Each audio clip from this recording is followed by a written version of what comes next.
Nós voltamos a falar agora da notícia de última hora envolvendo o ex-deputado Roberto Jefferson, do PTB, que trocou tiros com a Polícia Federal durante o cumprimento de mandado de prisão e baleou um dos agentes. A gente adiantou para você mais cedo que ainda não dá para confirmar a gravidade desses ferimentos e a gente mostrou, inclusive, alguns vídeos em que o ex-parlamentar fala sobre o caso e afirma que não vai se entregar e vai lutar contra todas as ordens dos ministros do STF.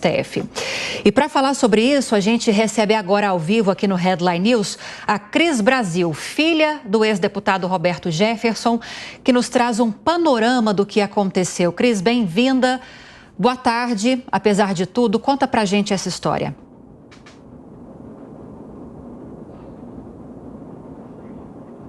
Seu microfone está desligado, Cris? Dá uma olhadinha aí, por gentileza. Agora sim. Perfeito, perfeito. Fique à vontade, pode falar. Eu recebi a notícia que meu pai tinha recebido a polícia na casa dele e que teria dito aos agentes, segundo ele próprio, que era para eles não entrarem, que ele não ia se entregar, porque o Alexandre de Moraes e o Supremo Tribunal Federal hoje não têm competência para levar o meu pai preso, dado que os autos do inquérito que o mantiveram preso e o mantém preso até hoje, apesar do PGR Augusto Aras e a Lindura, procuradora também, dizerem que era para ter encerrado esse inquérito, por teimosia do Xandão, ele não encerra o inquérito e eles já votaram a situação do meu pai, inclusive em plenário, e os autos desse processo já eram para ter descido para a primeira instância, dado que o meu pai não é parlamentar. Meu pai não tem foro privilegiado, então ele tem que ser julgado na primeira instância. E o Alexandre de Moraes mantém, por pura birra, por pura implicância, por não gostar do meu pai, por ter suas razões pessoais, porque meu pai xingou ele de advogada do PCC, xingou a esposa dele, que é advogada de inúmeros criminosos do PCC até hoje. Disso é uma realidade, mas agora nós temos uma nova versão para crime de opinião que não existe. Falar a verdade doa quem doer, que foi o que meu pai fez com relação, inclusive, à ministra Carmen Lúcia,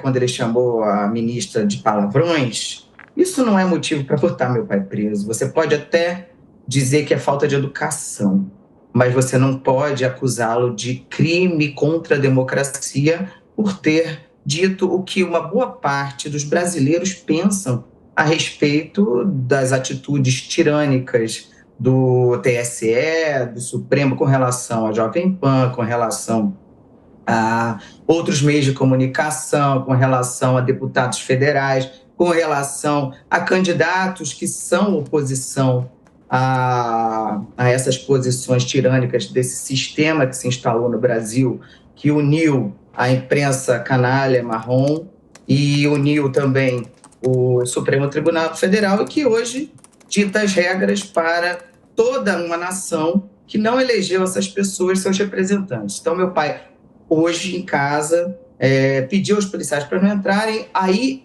um dos policiais, um dos agentes, atirou contra meu pai se defendeu, não atirou na direção dos policiais, tendo acertado o carro da Polícia Federal que estava lá na frente, e algum estilhaço feriu um agente, mas também está fora de perigo e não foi um tiro que meu pai deu na direção deles, não. Meu pai é um exímio atirador, não está louco, não está fora de si, simplesmente cansou de cumprir ordens ilegais e está resistindo ao Gestapo do Alexandre de Moraes. Recebemos agora informações, Cris, de que contas suas, perfis seus no Twitter foram bloqueados. Você já recebeu essa informação? Isso confere? Não, deve ter bloqueado o meu perfil do Twitter agora. O Twitter é uma big tech que tem por política não respeitar a opinião dos seus usuários. E foi assim durante a eleição, foi antes da eleição, e isso acontece não só comigo, com vários perfis de direita.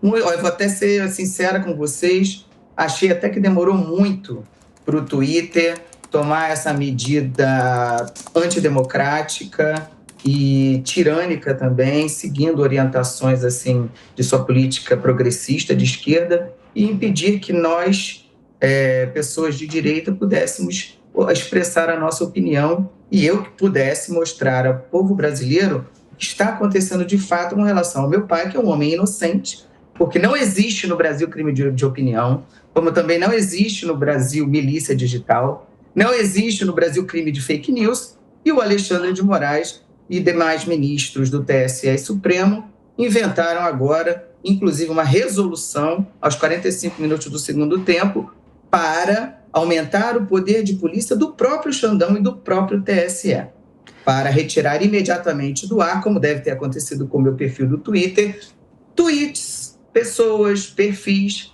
de pessoas que têm coragem de peitar as ordens ilegais, inconstitucionais e tirânicas que estão advindo do Supremo Tribunal Federal e do TSE, e com a conivência inacreditável de membros da próprio judiciário, que é incrível que se mantenham calados diante do que está acontecendo, como também meios de comunicação que deveriam representar a maioria da população, mas escolheram um lado que é visivelmente tirânico, antidemocrático, e querem eleger porque querem o candidato que é opositor ao candidato que nós acreditamos que é o melhor para o país. Acabamos de conversar com Cris Brasil, filha do ex-deputado Roberto Jefferson, me explicando essa situação que envolveu o ex-deputado do PTB e a Polícia Federal neste domingo. Cris, muito obrigada pela entrevista e bom domingo na medida do possível para vocês. Boa tarde. Meu pai não vai se entregar. E se acontecer alguma coisa com meu pai, foi a Gestapo do Xandão. E esperamos que a justiça prevaleça nesse país, porque do jeito que está, não dá para continuar.